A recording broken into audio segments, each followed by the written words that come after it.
ఈ ప్రపంచంలో ప్రతి మనిషి జీవితంలో కనిపించే లేదా కనిపించని శత్రువులుంటారు. మన అభివృద్ధిని అడ్డుకునేవారు, మనకు ఇబ్బందులు కలిగించేవారు, మనపై దృష్టి పెట్టేవారు, ఇలా ఎన్నో రకాల శత్రువులుంటారు. అలాంటి శత్రుబాధల్నుండి రక్షణ పొందడానికి ఈరోజు మనం తెలుసుకోబోయేది శక్తివంతమైన లక్ష్మీనరసింహస్వామి శత్రునివారణ మంత్రం. ఈ మంత్రాన్ని భక్తితో జపించినవారికి శత్రువులు నశించి ధైర్యం, రక్షణ మరియు విజయం లభిస్తాయి. ఓం లక్ష్మీనరసింహాయ మహాబలాయ సర్వశత్రు సంహరణాయ ఉగ్రనరసింహాయ నమః. ఓం లక్ష్మీనరసింహాయ మహాబలాయ సర్వశత్రు సంహరణాయ ఉగ్రనరసింహాయ నమః. ఓం లక్ష్మీనరసింహాయ మహాబలాయ సర్వశత్రు సంహరణాయ ఉగ్రనరసింహాయ నమః. ఓం లక్ష్మీనరసింహాయ మహాబలాయ సర్వశత్రు సంహరణాయ ఉగ్రనరసింహాయ నమః. ఓం లక్ష్మీనరసింహాయ మహాబలాయ సర్వశత్రు సంహరణాయ ఉగ్రనరసింహాయ నమః. ఓం లక్ష్మీనరసింహాయ మహాబలాయ సర్వశత్రు సంహరణాయ ఉగ్రనరసింహాయ నమః. ఓం లక్ష్మీనరసింహాయ మహాబలాయ సర్వశత్రు సంహరణాయ ఉగ్రనరసింహాయ నమః. ఓం లక్ష్మీనరసింహాయ మహాబలాయ సర్వశత్రు సంహరణాయ ఉగ్రనరసింహాయ నమః. ఓం లక్ష్మీనరసింహాయ మహాబలాయ సర్వశత్రు సంహరణాయ ఉగ్రనరసింహాయ నమః.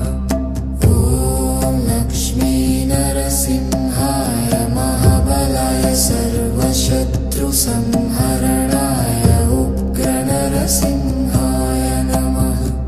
ఓం లక్ష్మీనరసింహాయ మహాబలాయ సర్వశత్రు సంహరణాయ ఉగ్రనరసింహాయ నమః. ఓం లక్ష్మీనరసింహాయ మహాబలాయ సర్వశత్రు సంహరణాయ ఉగ్రనరసింహాయ నమః. ఓం లక్ష్మీనరసింహాయ మహాబలాయ సర్వశత్రు సంహరణాయ ఉగ్రనరసింహాయ నమః. ఓం లక్ష్మీనరసింహాయ మహాబలాయ సర్వశత్రు సంహరణాయ ఉగ్రనరసింహాయ నమః. ఓం లక్ష్మీనరసింహాయ మహాబలాయ సర్వశత్రు సంహరణాయ ఉగ్రనరసింహాయ నమః. ఓం లక్ష్మీనరసింహాయ మహాబలాయ సర్వశత్రు సంహరణాయ ఉగ్రనరసింహాయ నమః. ఓం లక్ష్మీనరసింహాయ మహాబలాయ సర్వశత్రు సంహరణాయ ఉగ్రనరసింహాయ నమః. ఓం లక్ష్మీనరసింహాయ మహాబలాయ సర్వశత్రు సంహరణాయ ఉగ్రనరసింహాయ నమః. ఓం లక్ష్మీనరసింహాయ మహాబలాయ సర్వశత్రు సంహరణాయ ఉగ్రనరసింహాయ నమః. ఓం లక్ష్మీనరసింహాయ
लक्ष्मीनरसिंहाय महाबलाय सर्वशत्रुसंहरणाय उग्रनरसिंहाय नमः। ॐ लक्ष्मीनरसिंहाय महाबलाय सर्वशत्रुसंहरणाय उग्रनरसिंहाय नमः। ॐ लक्ष्मीनरसिंहाय महाबलाय सर्वशत्रुसंहरणाय उग्रनरसिंहाय नमः। ॐ लक्ष्मीनरसिंहाय महाबलाय सर्वशत्रुसंहरणाय